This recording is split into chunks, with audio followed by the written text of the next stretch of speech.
Hey, welcome to the channel. It's been quite a while since I put a video up. It's January here in Nagano Prefecture, Japan.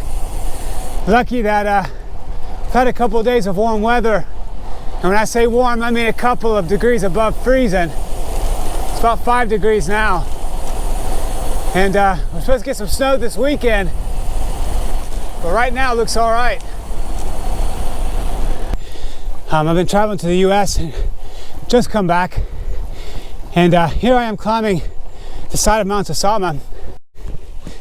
It's just a pretty difficult climb. It'll take me about 40 minutes in total. And the gradient percentages, you're looking anywhere between 7 to 13%. So I know the road in the video doesn't look very steep, but it's pretty steep where I am right now.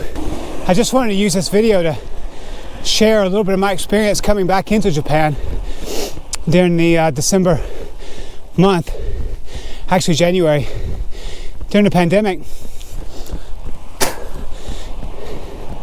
We went to the US to visit my family. A member of my family was pretty sick and not from COVID, so we needed to go back, or at least I did, but my wife and little girl came. And getting there was pretty easy, straightforward. There's not many restrictions that the US has, but coming back to Japan was very nerve-wracking and challenging. Before we even left, we were in constant fear that the border would close completely for us. And the last week before departure, they closed the border to any new residents. But since we are an existing resident, we were okay. So I tried to create some video of the experience, but the government won't let you. So I just took some pictures, in which you'll be able to see overhead. But getting on the plane, leaving Atlanta, we had to fill in some paperwork. We had to create fill in a questionnaire online on our smartphones, which generated a QR code.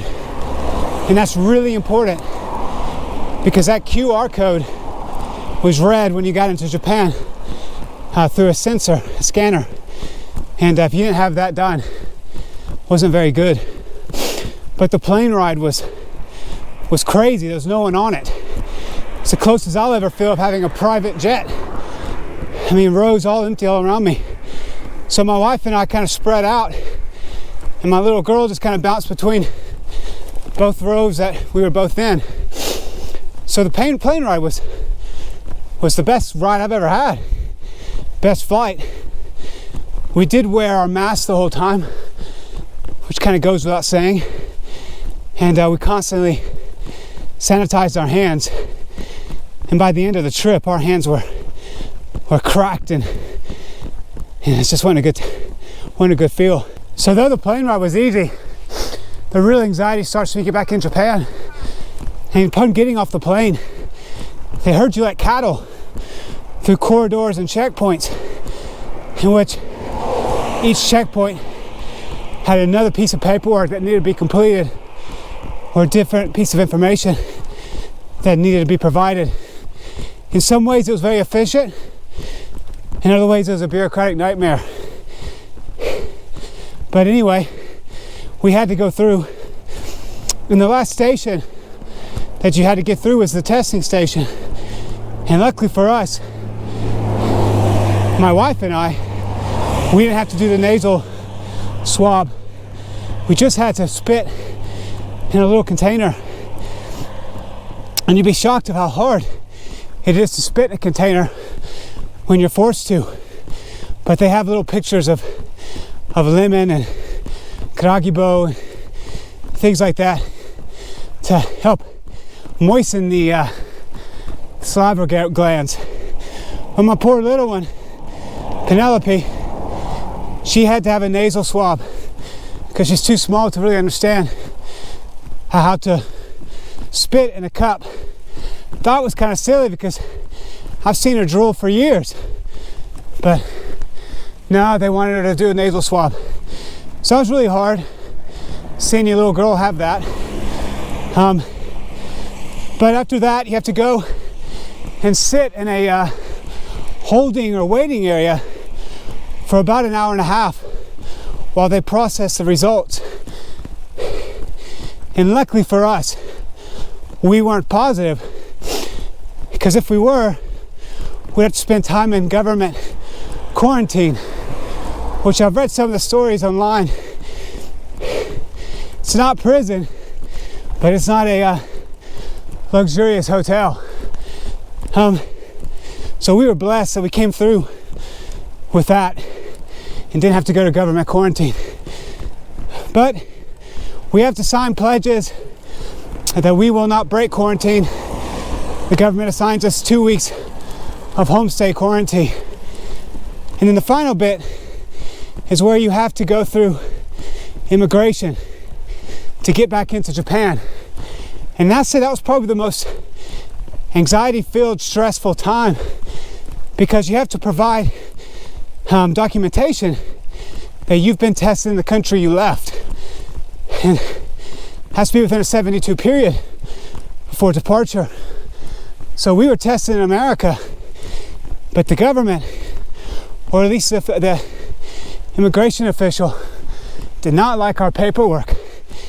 And he kept going over and over, looking at it. And by this time, we're getting really nervous. They wouldn't send us home, but what they would do is keep us in government quarantine. And while it would be okay for just my wife and I, with a 3-year-old, that's far less than ideal. So we stand there for about 10 minutes. They call the supervisor, look at the paperwork, and then finally, they let us in. The whole process from landing to leaving the airport took about an hour and a half. Oh, that's a lie. It took about 2 to 3 hours. So it wasn't as painful as I thought it was going to be, but it certainly was full of anxiety and stress. So that was our experience coming into the country. So all within that discussion, I was able to summit this climb here. It took me about 45 minutes and about 400 meters of climbing. But you can notice just from the bottom where I started to where I am now, you see we're up above the snow line. And this area here gets so much more snow than we do, even though I think we get pretty good snow. Nothing like up north in Hakuba and so on.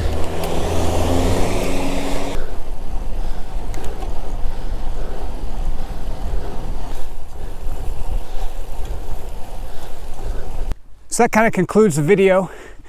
It's been a while since I posted, but I'll be back in my normal routine, depending on the weather. Yeah, I just wanted to share a little bit of my experience cycling up the side of a mountain here in January in Nagano, and also a little bit about my experience coming into Japan. One small challenge, one big challenge, but both I handled it all right. So please subscribe if you like this. Hang in for more videos. Until next time.